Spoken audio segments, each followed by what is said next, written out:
যাত্রা ভালোই ছিল অবশ্য এখন তবে যে এখন মোটামুটি চাপ একটু কমছে গত ইয়ার তুলনায়। তবে মোটামুটি ট্রেন বেশিরভাগ উত্তরবঙ্গের যে বগিগুলোর বিষয়গুলো এই বিষয়গুলো যে বগিগুলোর যে পরিবেশ বা ইয়াটা সেটাকে আসলে নিট অ্যান্ড ক্লিন একটু কম পেয়েছে এই সুযোগ। কি কি সমস্যা দেখছেন? সমস্যা বলতে বগিগুলোতে কম, এবং দেখি যে বগিগুলোর মধ্যে একটা পোকা, এক ধরনের পোকার একটা অস্তিত্ব আছে যেটা হাত চুলকায়, কামড়ায় দেয়, এরকম একটা জিনিস আমরা দেখতে পাচ্ছি। আর টিকিটের কোনো কালোবাজারি সরি, টিকিটের কালোবাজারি এরকম? টিকিটের কালোবাজারিতে সবসময় থাকে, কারণ টিকিট কাটার সময় আমি দেখছি যে হচ্ছে এই টিকিট যখন আমি 10 দিন আগে কাটছি যে কি পরিমাণে প্রেশার ছিল 1 মিনিটের মধ্যে, তবে দেখা যাচ্ছে যে কালোবাজারি থেকেই থাকে টিকিটে। যাত্রাটা আসলে বলতে গেলে ঈদ পরবর্তী যেটা ঝামেলা হয় সেটা আমাদেরকে ভোগান্তিতে পড়তে হয়েছে।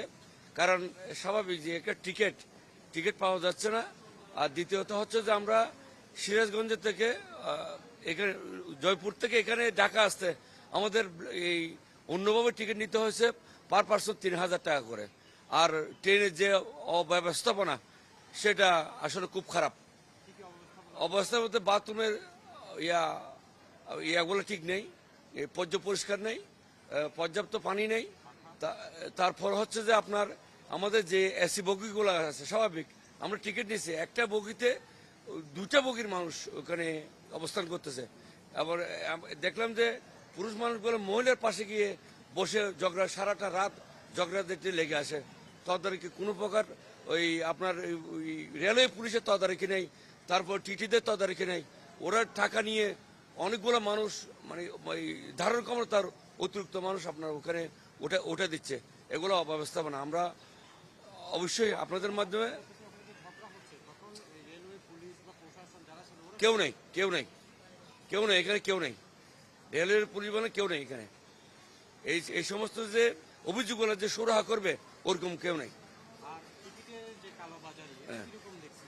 এটা স্বাভাবিক পথে বিক্রি হচ্ছে। এটা কিন্তু আমরা এমনি নর্মালি আমরা টিকিট পাচ্ছি না, ওই অতিরিক্ত দাম দিয়ে 3 গুণ দিয়ে 3,000 টাকা পার পার্সন টিকিট। আপনার জয়পুর থেকে চিটাং ঢাকা আসতে আমাদের 3,000 টাকা পার পার্সন টিকিট কাটতে হয়েছে, 21,000 টাকা দিয়ে 60 জন আমরা।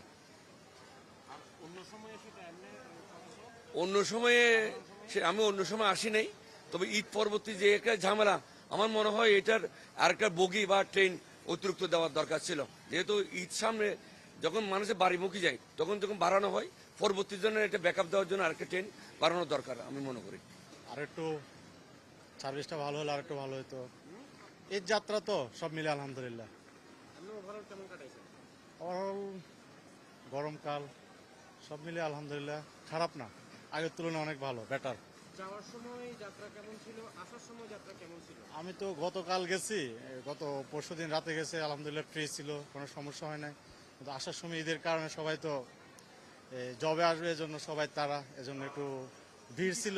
কি কি সমস্যা দেখছেন? কোনো সমস্যা না, জাস্ট ভিড়টা ছিল, মনে হয় আর 2-1টা বগি বাড়াই দিলে ভালো হইতো। এমনিতেই ঈদ যাত্রায় তো আপনি নিশ্চয়ই ট্রেনে চলাচল করেন? না না, আমি তো বাইরে থাকি, আমি দেশে থাকি না। এমনি আপনার কোনো অভিযোগ? না না, কোনো অভিযোগ নেই, আলহামদুলিল্লাহ সব মিলে আগের তুলনায় এখন, আগে যেমন চিন্তায় রাজধানী অনেক কিছু হতো, এখন তো এটা নাই।